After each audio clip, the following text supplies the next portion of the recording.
আসসালামু আলাইকুম বন্ধুরা, আজকে ভিডিওতে আপনাদেরকে দেখাবো কিভাবে আপনারা সেলফিন অ্যাকাউন্টে ব্যাংক অ্যাকাউন্ট অ্যাড করবেন। তো আপনারা সেলফিন অ্যাকাউন্টটিকে ওপেন করার পর সর্বপ্রথম এরকম ইন্টারফেস শো করবে। তো আপনারা এখানে পাসওয়ার্ড দিয়ে লগইন করে নেবেন। আমি পাসওয়ার্ড দিয়ে লগইন করে নিচ্ছি। তো লগইন করা হয়ে গেলে আপনাদের সামনে নতুন আরো একটা ইন্টারফেস শো করবে। দেখুন এরকম ইন্টারফেস শো করবে। তো সর্বপ্রথম আপনারা কি করবেন, আপনাদের ব্যালেন্সটাকে চেক করে নেবেন। দেখুন ব্যালেন্স কত আছে। দেখুন আমার এখানে 0 ব্যালেন্স আছে, মানে আমি এখানে কোনো ব্যালেন্স অ্যাড করি নাই। তো ব্যাংক অ্যাকাউন্ট অ্যাড করার জন্য সর্বপ্রথম আপনাকে যেতে হবে। দেখুন এখানে নিচে আছে এই যে ব্যাংক অ্যাকাউন্ট, এখানে ক্লিক করবেন। ঠিক আছে, এখানে ক্লিক করার পর দেখুন এখানে লেখা আছে approve bank account not found, মানে আমি এর পূর্বে আগে কখনো ব্যাংক অ্যাকাউন্ট এখানে যুক্ত করিনি।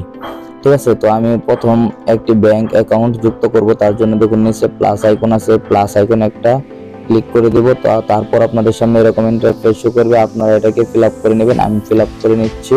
ব্যাংক অ্যাকাউন্ট যে নাম দিয়ে খুলেছিলেন সেই নামটা এখানে দিবেন। দেখবেন যে কার্ডের উপরে যে নাম আছে সেই নামটাই দিবেন, শুদ্ধভাবে দিবেন। তারপরে আপনাদের জন্ম তারিখটা দিবেন এখানে, তারপরে অ্যাকাউন্ট নাম্বারটা এখানে দিবেন। ঠিক আছে, আমি এগুলো ফিল আপ করে নিচ্ছি।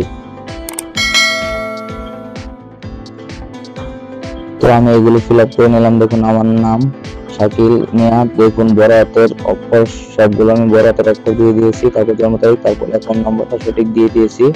তারপর আমি এখানে সাবমিট অপশনে ক্লিক করে দেব। ঠিক আছে, তো সাবমিট অপশনে ক্লিক করার পর আপনাকে কিছুক্ষণ অপেক্ষা করতে হবে, লোডিং হচ্ছে।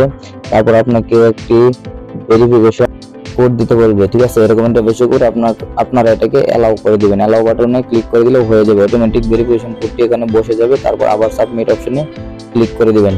ঠিক আছে, দেখুন আমার এটা সাবমিট হয়ে গেছে। প্লিজ কল, মানে আমাকে এই নম্বরে কল দিয়ে যোগাযোগ করতে বলছে। মানে আমার এই সাবমিটটা যেই ব্যাংক অ্যাকাউন্ট ইসলামী ব্যাংকে, ওইখানে এটা পেন্ডিং অবস্থায় আছে। তো এই নম্বরে কল দিলে তারা আমার সাথে যোগাযোগ করে এটাকে অ্যাপ্রুভ করে দিবে। ঠিক আছে, তো আমি এখানে কল দিচ্ছি, তারপর কি হয় আপনাদেরকে বিস্তারিত জানাচ্ছি। তো আপনারা তার জন্য অপেক্ষা করুন। তো আমি তাদেরকে কল দেওয়ার পর তারা আমাকে জানালো যে আমাকে অবশ্যই যে কোনো ইসলামী ব্রাঞ্চের কাছে যোগাযোগ করে সেখানে গিয়ে সেই সমস্যাটা সমাধান করতে হবে। তো আমি ফোন দেওয়ার পর কোনো সমাধান পাইনি। তো আপনারাও ব্রাঞ্চে গিয়ে যোগাযোগ করার চেষ্টা করবেন। আশা করি আপনার সমস্যাটি সমাধান হয়ে যাবে। ধন্যবাদ সবাইকে।